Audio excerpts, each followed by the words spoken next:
কলম্বোয় স্বামীজির বক্তৃতা। আমেরিকা ও ইউরোপে 3.5 বৎসর কাল বেদান্ত প্রচার করিয়া 1897 খ্রিস্টাব্দের 15ই জানুয়ারি স্বামীজি সিংহলের রাজধানী কলম্বো বন্দরে অবতরণ করেন। ওই দিনই এক অভিনন্দনের উত্তরে একটি সংক্ষিপ্ত ভাষণ দেন। পরদিন অপরাহ্নে ফ্লোরাল হলে স্বামীজি যে বক্তৃতা দেন তাহাই কলম্বো হইতে আলমোড়া বক্তৃতাবলীর প্রথম বক্তৃতা। যেটুকু সামান্য কার্য আমার দ্বারা কৃত হইয়াছে তাহা আমার নিজের কোনো শক্তি বলে হয় নাই।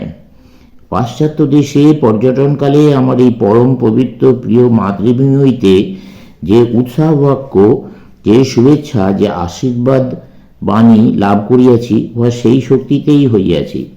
অবশ্য কিছু কাজ হইয়াছে বটে, কিন্তু এই পাশ্চাত্য দেশ ভ্রমণে বিশেষ উপকার হইয়াছে আমার। কারণ পূর্বে যা হয়তো হৃদয়ের আবেগে বিশ্বাস করিতাম, এখন তাহা আমার পক্ষে প্রমাণ সিদ্ধ সত্য হইয়া দাঁড়াইয়াছি। পূর্বে সকল হিন্দুর মতো আমিও বিশ্বাস করিতাম ভারত পুণ্যভূমি, কর্মভূমি। মাননীয় সভাপতি মহাশয় তা বলিয়াছেন। আজ আমি এই সভায় দাঁড়াইয়া দৃঢ়তার সহিত বলিতেছি, ইহা সত্য, সত্য, অতি সত্য।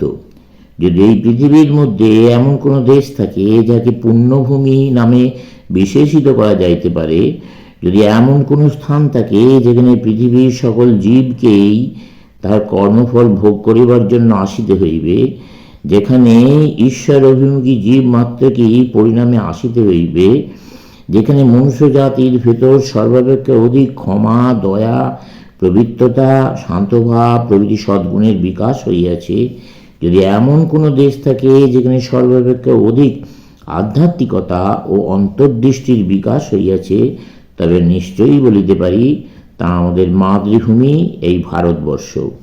অতি প্রাচীনকাল হইতেই এখানে বিভিন্ন ধর্মের স্থাপয়িতাগণ আবির্ভূত হইয়া সমগ্র পৃথিবীকে বারংবার সনাতন ধর্মের পবিত্র আধ্যাত্মিক বন্যায় ভাসাইয়া দিয়াছেন।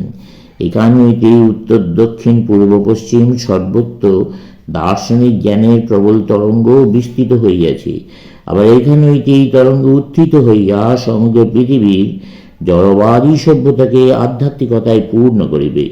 অন্যান্য দেশের লক্ষ লক্ষ নরনারীর হৃদয় দগ্ধকারী জড়বাদ রূপ অনল নির্বাণ করিতে যে জীবনপ্রদ বাড়ির প্রয়োজন তাহা এখানেই সঞ্চিত রইয়াছে।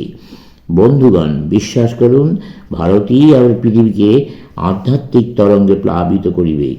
সমগ্র পৃথিবী ভ্রমণ করিয়া অনেক দেখিয়া শুনিয়া আমি এই সিদ্ধান্তে উপনীত হইয়াছি। আপনাদের মধ্যেও যারা বিভিন্ন জাতির ইতিহাস মনোযোগ সহকারে পাঠ করিয়াছেন তারা এই তথ্য অবগত আছেন। যদি বিভিন্ন দেশের ইতিহাস তুলনা করা যায় তবে দেখা যাইবে এই সহিষ্ণু নিরীহ হিন্দু জাতির নিকট পৃথিবী যতটা ঋণী ততটা আর কোনো জাতির নিকট নহে। নিরীহ হিন্দু কথাটি সময়ে সময়ে তীব্র নিন্দারূপেই প্রযুক্ত হইয়া থাকে, কিন্তু যদি কোনো তিরস্কার বাক্যের মধ্যে গভীর সত্য লুক্কায়িত থাকে তবে ইহাতেই আছে। হিন্দুগণ চিরকালই ঈশ্বরের মহিমান্বিত সন্তান। পৃথিবীর অন্যান্য স্থানেও সভ্যতার বিকাশ হইয়াছে সত্য। প্রাচীন ও বর্তমানকালে অনেক শক্তিশালী বড় বড় জাতি হইতে উচ্চ উচ্চ ভাব প্রসূত হইয়াছে সত্য। অদ্ভুত অদ্ভুত তত্ত্ব এক জাতি হইতে অপর জাতিতে প্রচারিত হইয়াছে সত্য। কোন কোন জাতির জীবন তরঙ্গ প্রসারিত হইয়া চতুর্দিকে মহাশক্তিশালী ভাবের বীজ সমূহ ছড়াইয়াছে সত্য। কিন্তু বন্ধুগণ, ইহাও দেখিবেন ওই সকল ভাব রণভেরীর নির্ঘোষে ও রণসাজে সজ্জিত গর্বিত সেনাকুলের পদবিক্ষেপের সহিত প্রচারিত হইয়াছিল। রক্তবন্যায় সিক্ত করিয়া লক্ষ লক্ষ নরনারীর রুধির গর্ণমের মধ্য দিয়াই ওই সকল ভাবকে অগ্রসর হইতে হইয়াছে। প্রত্যেক শক্তিপূর্ণ ভাব প্রচারের পশ্চাতেই অগণিত মানুষের হাহাকার, অনাথের ক্রন্দন ও বিধবার অশ্রুপাত লক্ষিত হইয়াছে। প্রধানত এই উপায়ে অপর জাতি সকল পৃথিবীকে শিক্ষা দিয়াছে। ভারত কিন্তু শান্তভাবে সহস্র সহস্র বৎসর ধরিয়া জীবিত রহিয়াছে। যখন গ্রীসের অস্তিত্বই ছিল না, রোম যখন ভবিষ্যতের অন্ধকারে লুক্কায়িত ছিল, যখন আধুনিক ইউরোপীয়দের পূর্বপুরুষরা জার্মানির গভীর অরণ্যে অসভ্য অবস্থায় নীল বর্ণে নিজেদের রঞ্জিত করিত, তখনও ভারতের কর্মশক্তির পরিচয় পাওয়া যায়। আরও প্রাচীনকালে ইতিহাস যাহার কোনো সংবাদ রাখে না, কিংবদন্তিও যে সুদূর অতীতের ঘন অন্ধকারে দৃষ্টিপাত করিতে সাহস করে না, সেই অতি প্রাচীনকাল হইতে বর্তমান কাল পর্যন্ত ভাবের পর ভাবের তরঙ্গ ভারত হইতে প্রসারিত হইয়াছে। কিন্তু প্রত্যেকটি তরঙ্গই সম্মুখে শান্তি ও পশ্চাতে আশীর্বাণী লইয়া অগ্রসর হইয়াছে। পৃথিবীর সকল জাতির মধ্যে কেবল আমরাই কখনো অপর জাতিকে যুদ্ধ বিগ্রহ দ্বারা জয় করি নাই। সেই শুভ কর্মের ফলেই আমরা এখনো জীবিত। এমন সময় ছিল যখন প্রবল গ্রিক বাহিনীর বীর দর্পে বসুন্ধরা কম্পিত হইত। তারা এখন কোথায়? তাদের চিহ্ন মাত্র নাই। গ্রীষ্মের গৌরব রবি আজ অস্তমিত। এমন একদিন ছিল যখন রোমের সেনাঙ্কিত বিজয় পতাকা জগতের বাঞ্ছিত সমস্ত ভোগ্য পদার্থের ওপরেই উড্ডীয়মান ছিল। রোম সর্বত্র যাইত এবং মানব জাতির উপর প্রভুত্ব বিস্তার করিত। রোমের নামে পৃথিবী কাঁপিত। আজ ক্যাপিটোলাইন গিরি ভগ্ন স্তূপ মাত্রে পর্যবসিত। যেখানে সিজারগণ দুর্দণ্ড প্রতাপে রাজত্ব করতেন, সেখানে আজ উগ্ন নবতন্তু রচনা করিতেছে।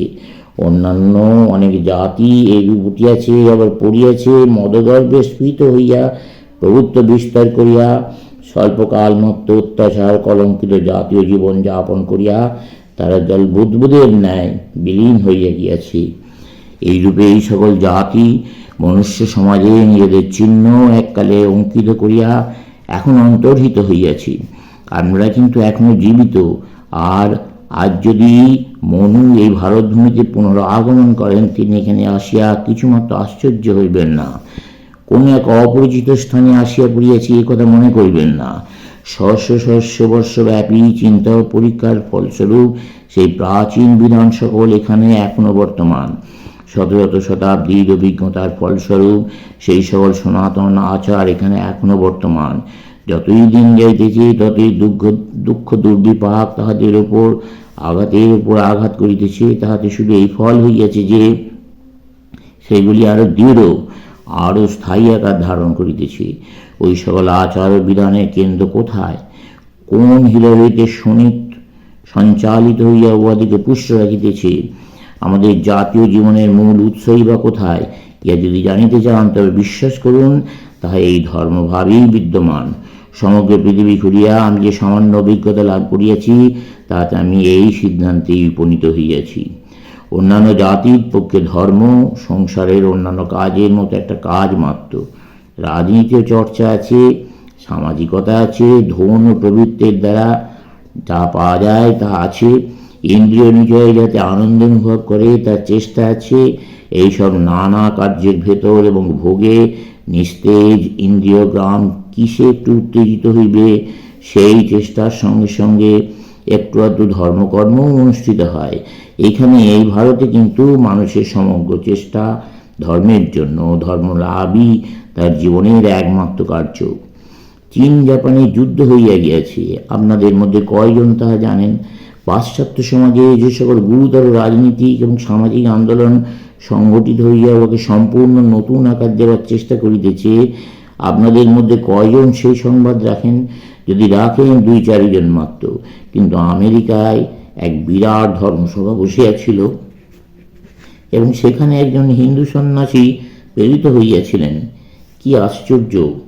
দেখিতেছি এখানকার সামান্য মোটে মজুরও তাহা জানে। যাতে বোঝা যাইতেছে হাওয়া কোন দিকে বইতেছে। জাতীয় জীবনের মূল কোথায়? পূর্বে দেশীয় বিশেষত বিদেশি শিক্ষায় শিক্ষিত ব্যক্তিগণকে প্রাচ্য জনসাধারণের অজ্ঞতার গভীরতায় শোক প্রকাশ করিতে শুনিতাম, আর নিমেষে ভূপ প্রদক্ষিণকারী পর্যটকদের পুস্তকের বিষয় পড়িতাম। এখন বুঝিতেছি তাদের কথা আংশিক সত্য, আবার আংশিকভাবে অসত্যও বটে। ইংল্যান্ড, আমেরিকা, ফ্রান্স, জার্মানি বা যে কোনো দেশের একজন কৃষককে ডাকিয়া জিজ্ঞেস করুন, তুমি কোন রাজনৈতিক দলভুক্ত? সে বলিয়া দেবে সে উদারনৈতিক বা রক্ষণশীল দলভুক্ত। এবং কাকেই বা ভোট দেবে?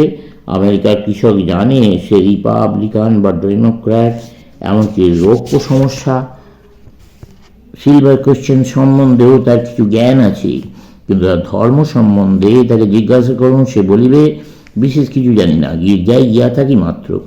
বড়জোর সে বলিবে তার পিতা খ্রিস্ট ধর্মের অমুক শাখাভুক্ত ছিলেন, সে জানে গির্জায় যাওয়াই ধর্মের চূড়ান্ত। চলবে।